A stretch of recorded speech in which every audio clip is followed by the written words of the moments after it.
Hi everyone, welcome to another Fallout 76 Dev Dive. This time we're going to be taking a closer look at Steel Dawn quests coming with our patch in December. I'm Nate Valenta with the community team, and I'm here with some of the designers from the Fallout 76 team, Mark and Brianna. How are you both doing today? Doing great. Excited to finally get to talk about this stuff. I think we've got some fantastic content lined up along with other features in this update that's coming out in December. And yeah, I'm just really stoked to be talking about it now.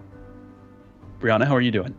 I'm doing really well. I'm looking forward to sharing the Steel Dawn content with the community and seeing what kinds of choices people make as they adventure with the Brotherhood. How about you guys tell us a little bit more about what you do on the Fallout 76 team and what you've done specifically with some of the Steel Dawn quests? Well, I'm the design director on Fallout 76, so that means I oversee all aspects of design, everything that we're putting into the game. I did contribute some to the high-level story arc. However, the majority of the work was done by our outstanding quest design team led by Brianna. I'm the lead quest designer on Fallout 76, and I help the team plan our story, come up with our characters, and implement our quests. Like I mentioned before, the Steel Dawn quests are coming in December, and that's going to be a free update for Fallout 76, as all of our updates are and will be. How much quest content is this going to include? How much of the story for the Brotherhood of Steel are we going to see? Yeah, so we have a completely dedicated quest line to the Brotherhood of Steel. It's the first half of an overarching story that will complete next year. So this is effectively Act 1 of a 2-act play. When you compare it to our previous, update expansion of Wastelanders, this is not going to have the amount of content that Wastelanders had. However, we feel really good about the quality of the content. It's a lot of fun. I would compare it to one of the quest lines for the factions in Wastelanders is kind of the comparable amount of content we have here. But again, this is just the first half, and we're going to expand on it next year. As many of you at home watching know, we released a recruitment trailer for the Steel Dawn update last week on Friday, October 23rd. So if you haven't checked that out, please go give it a watch. For you, Mark and Brianna, why are we looking to the Brotherhood of Steel now as opposed to another faction or maybe an existing faction in the game? Well, I think a lot of it boils down to when you think about Fallout, what's the first faction that comes to mind? And for a lot of people, that is the Brotherhood of Steel. It is for me, yeah. Yeah, and so, we had some great content that was Brotherhood of Steel related when the game launched, the whole story arc with Taggarty's Thunder. It's sort of the quintessential faction that everybody thinks about with Fallout, and we want to do more there. The other thing that trailer didn't really have much on, it didn't touch on, is the characters. Who are some of the folks we're going to meet as we play through the Steel Dawn questline?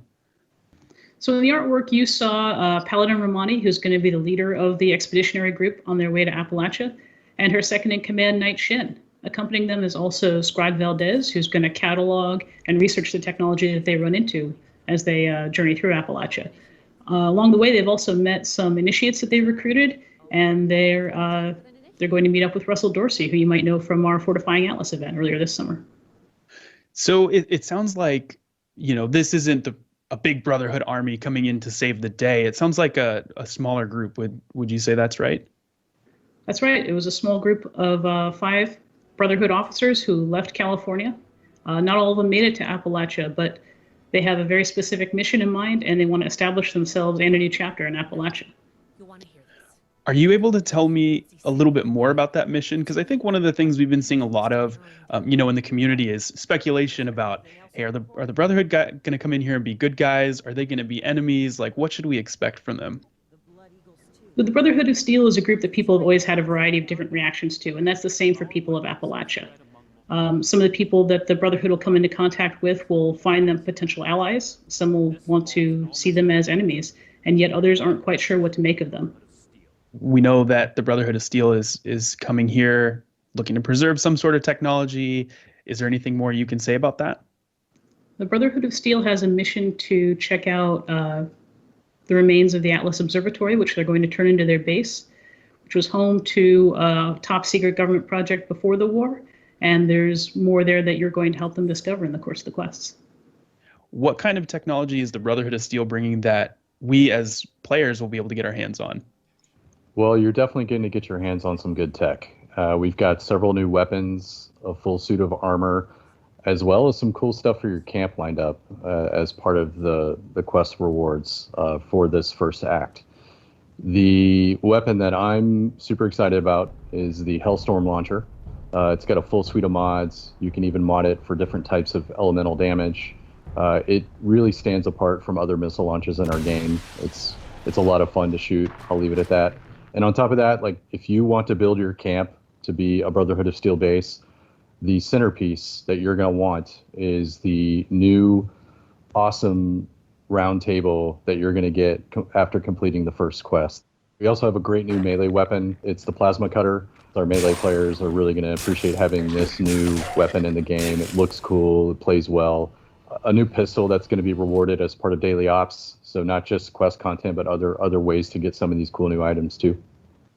Awesome. Yeah, I know on the PTS, some folks have been really enjoying the plasma cutter in particular, and how you can mod it and things like that. So really looking forward to those. So while we're heading through some of these quests, I know something we like to do is, because we have such a big game and so many great places to go and see, we like to revisit a lot of those locations and redress them for the new quests. Are there any places we've revisited or any new locations that the Steel Dawn questline is going to take us to? Yeah, we're definitely doing a bit of both. We're going to revisit old locations, and we've got some new ones lined up too. One that pops up in my head that is very memorable and creepy, and you're going to want to know a lot more about, is the Enclave Research Facility. They were having to deal with a lot of the things that were happening in the world above them, just like everybody else in the Wasteland, and they're trying to figure things out. You're going to see some really rare scorched creatures. For example, there is a scorched Mothman that you're going to encounter along your way, and that is one of the most rare spawns in the game right now. So this is a great way for you to see what a scorched Mothman looks like for all you cultists out there. Awesome. That is great news for the Cult of the Mothman. Brianna, did you have any favorite locations or any new locations that stood out to you? One of the great things about working with the level design team is that we get to visit older locations, see them updated for the story, and to work with them to create new locations. So you'll be visiting some newer sub-areas in Foundation and in the Crater, and you'll have a chance to see a treehouse village that's had a new group of people move into it and get a chance to know them and see what kind of community they are. So who are we chatting with here? Who's Jenny? What can you tell us about her? Jenny's the matriarch of the retreat, and she and her people have settled here for their own safety and to set themselves up as traders. What you'll find, talking to people at the retreat is that they're very close-knit, they're very supportive of each other, and they really do function like a family. Let's talk about enemies for a second. Does the Steel Dawn questline introduce any new enemies or major antagonists that we can look forward to meeting? So, of course, when the Brotherhood arrives in Appalachia, they're not going to be welcomed by everybody there. You're going to come into conflict with a group of Blood Eagles who are led by a ruthless, intelligent woman named Dagger, and you're going to find yourself involved in one of the conflicts that she's involved in. And as you go along, you're going to learn more about the history of this group of the Brotherhood and some conflicts that they have within as well. Earlier, you mentioned that we're going to a new Enclave-themed location. How are factions playing a role in Steel Dawn other than Brotherhood of Steel? One of the things about the Brotherhood moving into Appalachia is going to be that the existing groups are curious about who you are and what you want. So if you sided with either the Settlers or the Raiders in the Wastelanders questline, you'll be able to talk a little bit from that experience and provide that faction's point of view. There are a couple of quests where you're going to be dealing with them directly, and so you'll have an opportunity to bring in some of the past things that you've done as a player. So we've talked a lot about, the new quests, some of the new locations, weapons, armor, all coming with the Steel Dawn update. We've covered shelters pretty extensively. What else is coming with this update that players can look forward to? So as part of Steel Dawn, we're adding 2 new allies that you can add to your camp. They're what the team calls Lite allies. They're characters that you can meet and talk with about their own stories and their experiences in the Wasteland. One of them is Solomon Hardy, who's a Brotherhood of Steel member and a medic, and the other is Yasmin Chowdhury, who is a chef. And in addition to hanging at your camp and talking with you, you'll be able to ask Solomon to heal your wounds, rads, or diseases. and Yasmin will cook a meal for you once a day when you're hungry. These 2 new allies are part of our Season 3 rewards, so you'll unlock them as you progress through the scoreboard. We've definitely never had anything as extensive as allies on that scoreboard, so that's going to be pretty exciting. So I know the team has spent a lot of time developing the Steel Dawn questline. It's been your lives at work for a little while here. What are some interesting tidbits from the development of Steel Dawn that you guys would like to share with the people at home? We first started talking about the early, the overarching story even last year. So we've been thinking about this and working on it for quite some time, and it's gone through tremendous iteration. I'm just thinking, like, we write entire backstories. Like, we have pages that describe the backstories of our characters and who they are and where they come from. And for example, Daniel Shen is the son of a principal, and he's from the West Coast, and he grew up the only son of a principal in a very structured home, and when you meet Daniel in the game, you'll see that. So there's just a lot of those kinds of things, that there's so much more detail that we have to think about in order just to capture who these people are and make sure we're consistent with who they are and how they're portrayed, and the dialogue choices that you're going to have with them. Brianna, how about you? Do you have any exciting or fun stories from development on Steel Dawn or since you've joined the team? Sure. So one of my favorite things was getting to know who the characters are that we created. Like Mark said, we have deep backstories for each of these people, but it's not just the Brotherhood characters. We've got a group of people you're going to meet in the retreat who have individual and a group backstory of their own.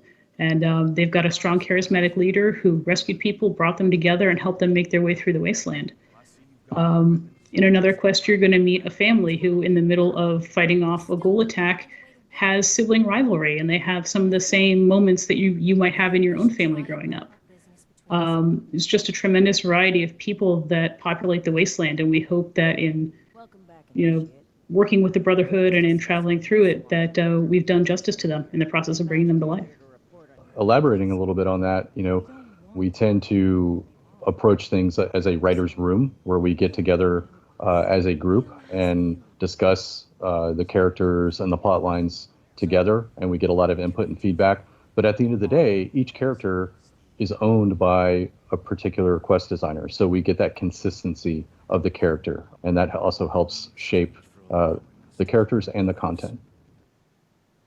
That's so awesome. I remember before we transitioned to, working remotely here, there would be design meetings that would pour out of a conference room as I'm waiting to go into one, and just wanting to be a fly on the wall for some of those conversations you all are having while you work on those storylines and characters and things like that. I think that would be really cool. Well, that just about does it for our Steel Dawn Dev Dive. Mark, Brianna, I wanted to say thank you so much for taking time out of your busy schedules to walk us through some of the quests and give us little details and tidbits from development. Really appreciate you guys coming on. Not a problem at all. I really enjoy getting to do these. I'm excited to finally get to talk about this stuff and show off our hard work. I think we've got a really cool quest line coming with Steel Dawn. And again, this is the first part. So we have a whole nother act coming next year. On top of that, we have to remember Shelters is also coming out in this update. So it's a really cool update, and really looking forward to getting it out there. Thank you for the chance to let us share some of what we've been working on with Steel Dawn, and we look forward to seeing you in the Wasteland. To those of you at home, thank you so much for tuning in to our Steel Dawn Dev Dive. We can't wait to get this questline into your hands with our Steel Dawn update in December. Like Mark mentioned, that's also going to include shelters and a bunch of other improvements and bug fixes for Fallout 76, so look forward to that. Be sure to keep an eye on Fallout.com over the coming weeks for more information about the patch. It will be free to download and play, as all of our updates are. And if you own a copy of Fallout 76 on PC through Bethesda.net, you can jump into the public test server right now to try out the Steel Dawn questline, shelters, and everything else that's coming with our Steel Dawn update. Until next time, we'll see you in Appalachia.